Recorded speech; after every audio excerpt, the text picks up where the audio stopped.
I also want to recommend to study the experts.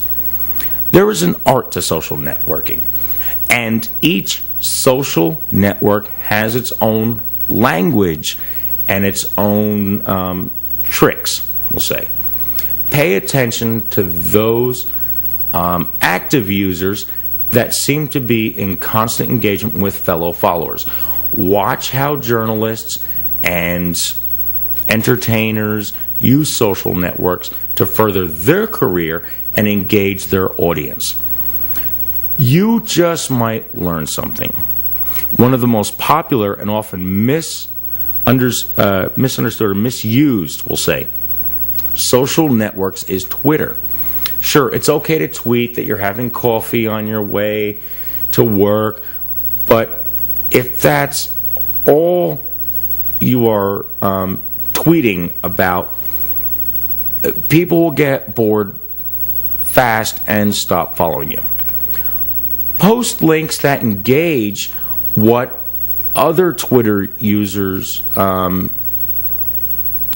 doing on topics you are interested in. Quiz your fellow musicians on trivia. Write a random thought every Friday. Post your favorite polka song on Sundays. I'll tell you what, it's a lot better than church music. Just be creative. Now, here's a tip for you. If you want a good example of how Twitter can help or can be used, look at some journalists on what's called muckrack.com. And that's muckrack.com. And I'm going to post links for all this on my website at www.nickpierceshow.com. But take a look at some of those, and some really successful journalists and posters are on there. The next point I want to make is give something, get something.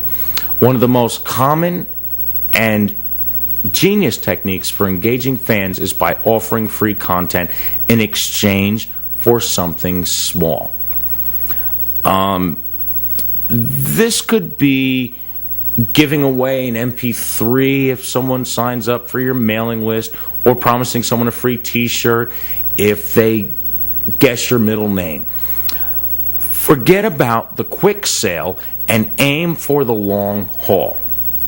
A true fan will be buying your music for years to come.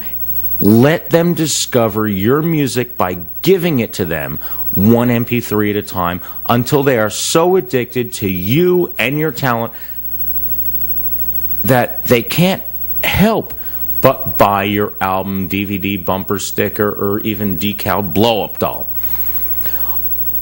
Another thing with the internet and social networking is email.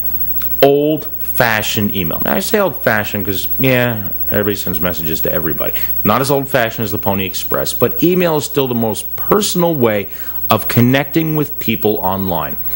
Receiving a message on Twitter, Facebook, or MySpace will never be as personal or as intimate as receiving a personalized email in your own inbox.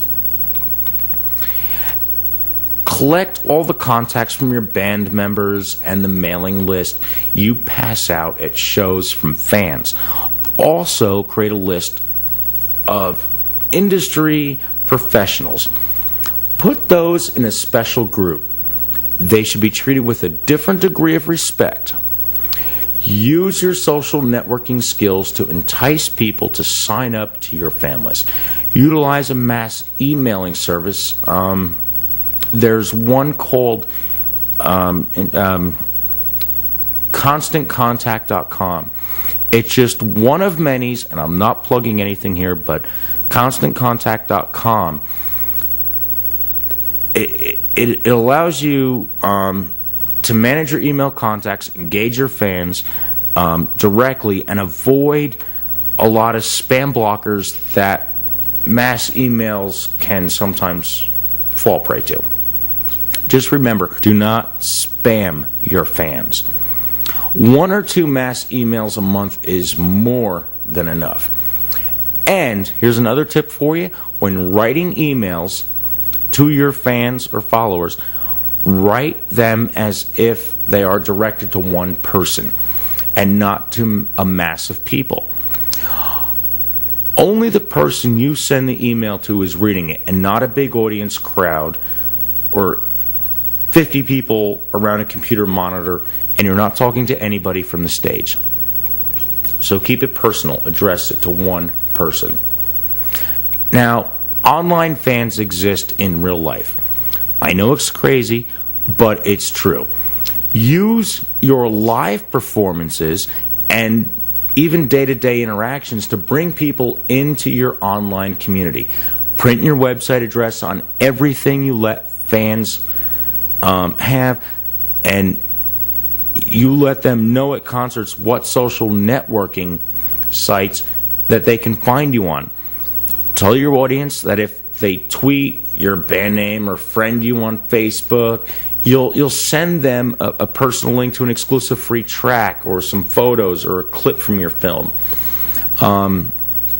Encourage your online connections to come out to your events and engage with you in the real world. An online buddy is no substitute for one in the flesh. In doing this, though, mind your time. Yes, there are musicians, filmmakers, gamers, models, photographers, everybody you can think of that may spend 40 to 60 plus hours a week in the online world. I can't see this as enjoyable or even possible for most of us. Set out a designated amount of time each week to spend on social networking and leave it at that. Use the social networks that appeal to you and engage your creativity. Don't worry about signing up for all of them. I'm pretty sure it's not even possible, but use the social networks that appeal to you. For example, if you're into photography and you're a photographer, then go to PhotoBucket or Flickr. Get an account there. If you shoot video, you go to YouTube. If you like to write, you start a blog or you sign up for Twitter. If MySpace is great for music, Facebook is excellent for making real connections. Make sure that the time you spend on these networks is productive. After all, social networking is a great way to engage with fans, musicians, models, photographers, designers, whatever, and other industry professionals. But it's not as important as your music, your film, your videos, your project, your photography, your modeling, your acting career. Facebook and MySpace both have a feature that allows you to simultaneously post. Same thing with YouTube and all that. A lot of these sites you can join accounts, and if you post something on Facebook, it'll also share it on Twitter. If you post something on Twitter, it'll also share it on MySpace, Facebook, and all that. YouTube, it'll share it on Facebook, and everything's kind of like intermingled. And I want to encourage you to use it. It's going to save you a lot of time when trying to post. You don't have to log into YouTube and post it there, log into Facebook, post it there, log into Twitter and post it there. You want to kind of link as many accounts as you can and keep control over them. But when you post it one place, it'll also post it in a number of other sites as well within your social networking that you have established. Now, I feel that one of the key things and one of the most important things with any online community is simply just to contribute. And this is my last point. Contribute. You cannot just take and link and use, post and contribute something to that online community that you've signed up for, that you're a part of. Be active. And in turn, that online community is going to help you as long as you're helping them. So I hope that my 20 years of experience in the entertainment business has helped further and enhance your career. Again, information from this episode can be found on my website, www.nickpierceshow.com. If you have any questions, please email them to me. Thank you for watching The Business of Arts, Music, and Entertainment. Until next time.